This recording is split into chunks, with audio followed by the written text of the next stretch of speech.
Go on Amazon right now and look at portable Bluetooth speaker, and you're going to be met with over 4,000 results. It's at over 2 years old. Why in the world would you want to take a look at the JBL Charge 4?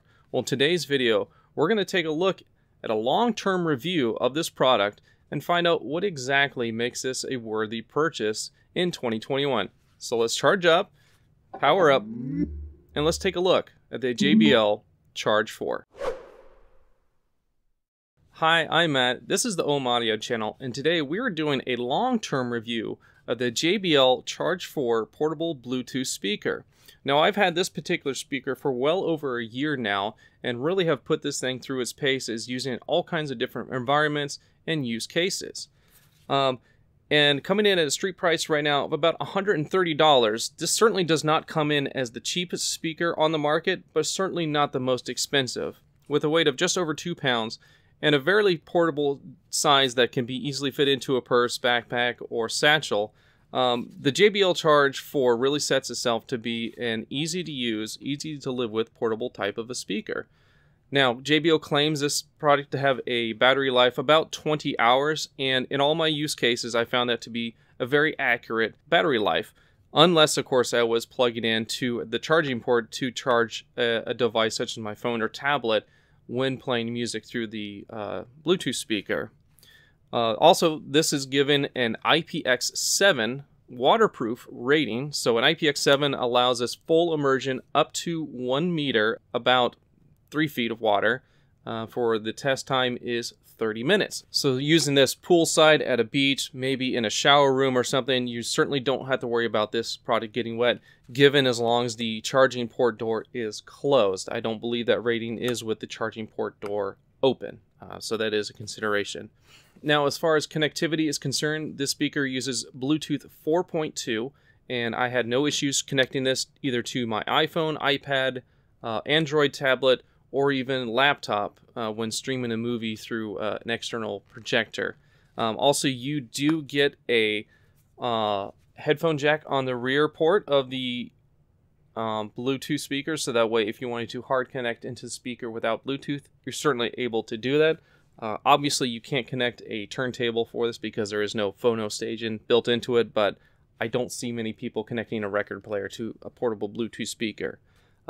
For charging ports, it uses USB-C for its main charging port, and you do get USB Type-A, so that way you can plug in an external device in order to keep that device charged while streaming to the speaker. The internal battery is rated at a 7,500 milliamp hour battery, so it gives you, again, the 20 hours of playtime minus any charging that you do to an external device. Now, for most of my use cases, I didn't have anything plugged into it when playing, so that 20-hour rating is very accurate in all the times that I used it. When I was working outside, doing yard work, or listening to music with my kids while they were playing outside, there was never a time that I felt like I was concerned with the battery life on this particular speaker.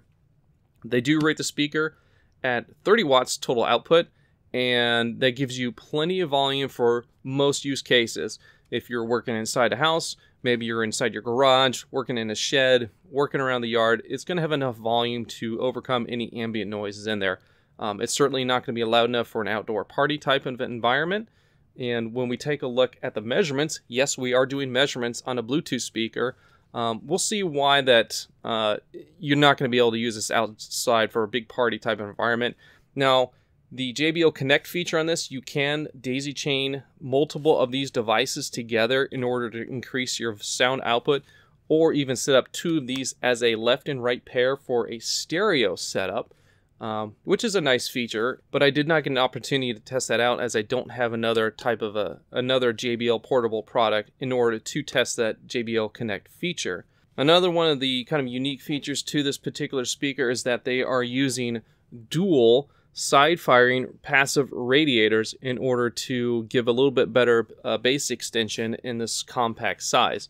And when we take a look at the measurements, that you'll actually see this does have a fairly good bass response with some limitations. As far as its overall sound quality, surprisingly good for such a small package. It is only using a single driver in it. This does not use a mid-woofer and tweeter arrangements like the JBL Charge 5 does, which does provide a little bit clearer presentation compared to this one. And that is just simply because when you're using a single driver to produce all the frequencies at once, you are going to give up a little bit on the detail on the very top end, with the understanding that with bass frequencies you can create what's kind of a modulation type effect if driven too hard.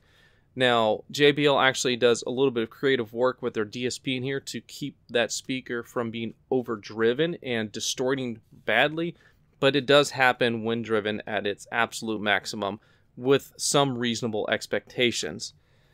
Vocal clarity on this when listening to music is perfectly adequate. I actually did use this in one case to watch a movie outside on an outdoor projector, and again, vocal clarity in the movie came through fine. Movie soundtracks were okay. Sound effects, explosions, so forth, were diminished. But then again, this is only a single speaker that's of a very compact size, so you're not expecting a tremendous amount of output from it.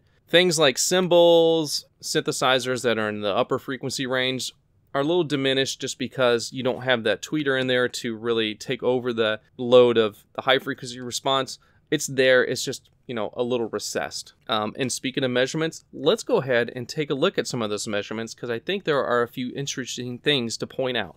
Nerd alert! Okay, now let's take a look at the measurements for the Charge 4.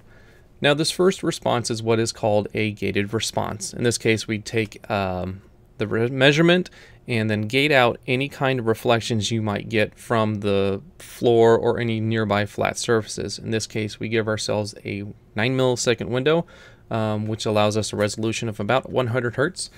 And as a result, anything below 200 Hertz is completely useless data because we just don't have enough data points.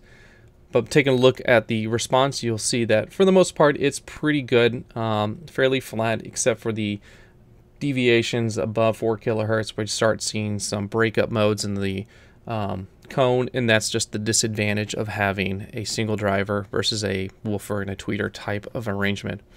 Now, if we were to expand this out, include reflections, which causes those squiggly lines you see in the middle of the response, this gives us the full picture of this speaker's response. And this is at a reference level of 72 decibels. So if we were to take a box, overlay that with a plus or minus 3 decibel response, you'll see a vast majority of the speaker response falls within that window, which is an indication of well-designed, well-controlled speaker. Now, of course, we do have that major peak at 10 kilohertz, but that this is a single driver, so you're going to have some kind of hotness up top, and you do hear that when you're really critically listening to this thing at loud volumes. Especially cymbals might get a little bit crunchy or a little irritating at times, but if you play this at a reasonable volume, it's not that bad. Now JBL claims this speaker of a response of 60 Hertz to 20 kilohertz. And if we were to take a look at what's called the F3 bass response, or 3 decibels down from the reference line, you'll see we're right around that 60-59 Hertz claim. So that's spot on to what JBL's documentation says. Now the next big question is, of course, how loud can this speaker play? Well, if we were to take a look at these two lines, so the first line, the black one, is our reference 72 decibels, and then we go up by 4 decibels to 76. What we should see is basically a carbon copy of the black line just floating above it. And for the most part, we see that. Now, when we go up further to an 83 decibel mark, we start to see that the line is no longer following just as a shelf up. We're seeing a trending down to where the line is remaining stacked on top of each other. This effect is what is called compression.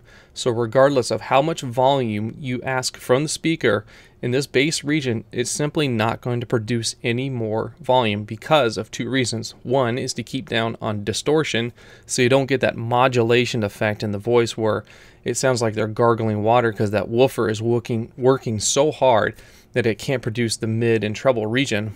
And secondly, it actually protects the driver from overextending so that you don't damage the speaker from slapping the voice coils against the motor structure.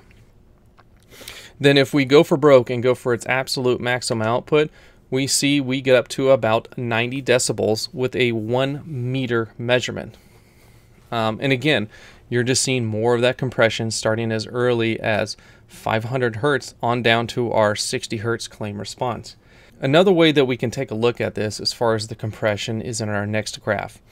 So what we're looking at here is that if we were to draw an imaginary line at the 0 mark here, this is our 72 decibel reference. So if we were to play a signal at 72 dB and play the same signal again, it would create this flat line. And then for every 1 decibel up, you should see a flat line above the next.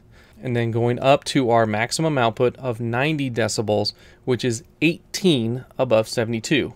So in a perfect situation where the speaker is playing all frequencies without any level of compression, you would see a flat line all the way across at the 90 dB line here in blue. And as you can see, between 500 hertz and 5 kilohertz, it is pretty much spot on at that 18 decibels. It's once you get below 500 hertz and above 5 kilohertz, you start to see that the line is dropping down, meaning it's losing output from where it is expected to be. And all the way down in the bass region, at around 100 hertz down to 60, there is only an additional 5 decibels of output above 72, meaning if you want a perfectly flat response for the speaker at its maximum volume, that would only be 77 decibels. So anything over 77 dB, this thing starts to compress and lose output in the bass region. Now 90 decibels does sound fairly loud, and for the most part, and it is, because that's as loud or louder than most vacuums we have in our houses. You have to remember, for every 1 meter you move away from the speaker, you lose 6 decibels of output. So at 1 meter, we get 90 decibels. At 2 meters, we get 84. And then at 3 meters, you get 78, and so forth and so on. So if you're playing outside and you're 15, 16 feet away from the speaker, it's not going to be much louder than just an average conversation, or a classroom with soft conversation going on. So it's not going to be able to fill up a large space. Now, of course, adding in more speakers increases that capability for added volume, but at that point you're better off just getting a single larger speaker that can play louder with more authority than a small speaker like this. So as long as you keep that into consideration, this speaker will work in most cases, especially if you're working inside of like a garage, a shed, just in the backyard on your patio, or something with just a few people around in a small area. Speaker's going to be just fine, but for big parties, you're going to have to look for something else. All right, so that's enough for the measurements. Let's talk about my final thoughts. Can you, shut up? So what are my final thoughts? At its price of $130, I think the JBL Charge 4 is a worthy buy. Certainly there is now the Charge 5, but it is coming in at a price at about $180. So for $50 more, I think that the 5, while a good product, the 4 really, I think, is the one to buy, unless you are much more critical of the sound quality of your Bluetooth speaker. Now, there are a few other features on the 5 that bump up the price a little bit, such as they give it a dust rating as well as a water rating for its protection levels, as well as some minor changes to the exterior to allow it to take bumps and drops a little bit better. But a speaker of this size, I don't see getting tossed around a whole lot, and the few drops that this has taken for me, it really doesn't show any signs of damage, and it has been working just fine for me for over the past year. And with that, I'm Matt. This is the Ohm Audio channel. If you liked the video, please click the like button. Consider subscribing to the channel and click the bell notification icon to be notified when new videos are posted. And until the next time we meet, guys, be good to your ears.